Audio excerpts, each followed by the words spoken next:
Welcome back. In this section, we're going to take a look at formulating questions for evidence-based practice, and we'll relate this to your own clinical practice. So hopefully you'll find it very useful. Let's look first at formulating the question.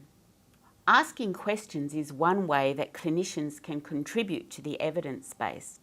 In your everyday work, clinical questions will undoubtedly arise. You might be able to provide some evidence in answering these questions. We'll look at ways that you can do this when we look at practice-based evidence in the final section of our package. But you can also start to frame questions for discussion, for research planning with your local university. But what do the questions look like? Let's have a think about that. Write down a question that arises for you when you think of a client or a client group that you're engaged with.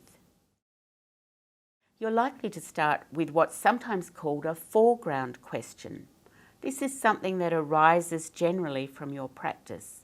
It's not likely to be formulated in a way that will help you in working out how to answer it. So let's look now at how to turn it into an evidence-based practice question. You may have heard previously of PICO questions.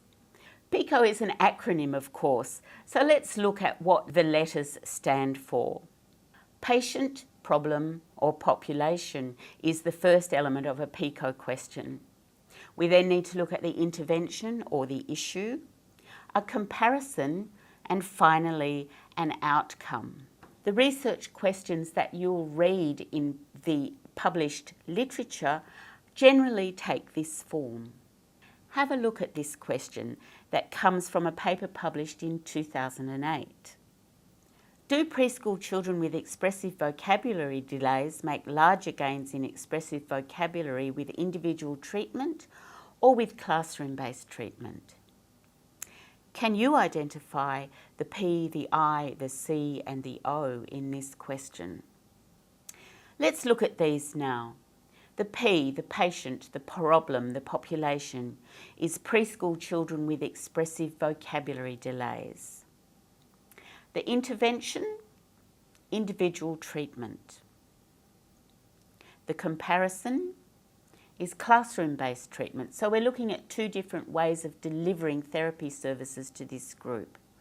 And the outcome that we're going to compare is gains in expressive vocabulary. So we've worked through one question together. Now it's your turn. Can you identify the P, the I, the C and the O in this question?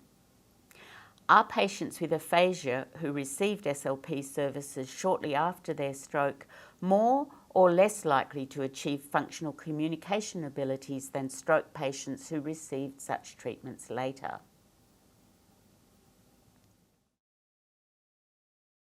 So, how did you go? Did you find the four elements? Let's look at them now. The P, patients with aphasia.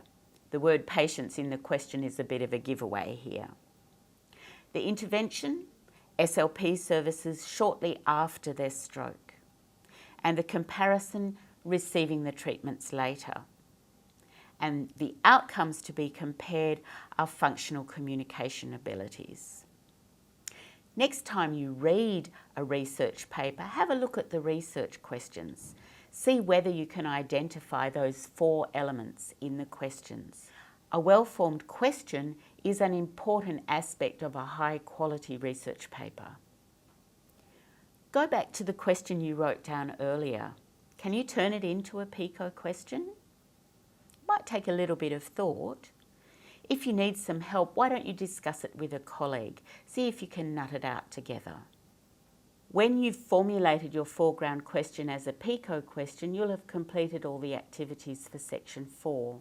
When you come back to Section 5, we'll be looking at ways to access and evaluate the external evidence that will help you to address your question.